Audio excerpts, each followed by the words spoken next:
we made sure that we were not only reading the news, but we wanted to have editorial participation all the time. Even though we couldn't get 100% control of the editorial process, we made sure in our contracts, in our conversation with our bosses, that either we were part of the whole process or we were not be doing what we were doing. And they all agreed, and it has been always the same.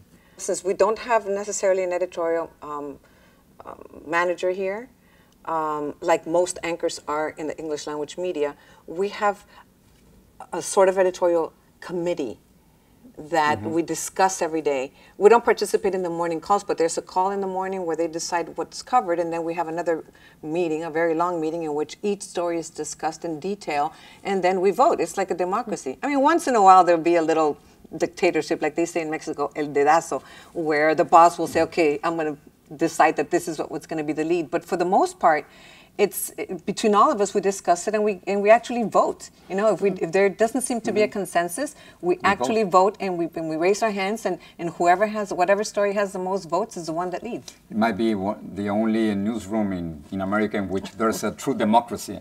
At some point, if we don't agree, we simply vote.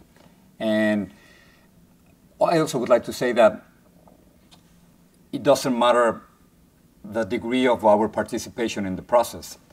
I can't think of any situation in which you might suggest a story, or that I would suggest a story, or a trip, or an interview that wouldn't happen.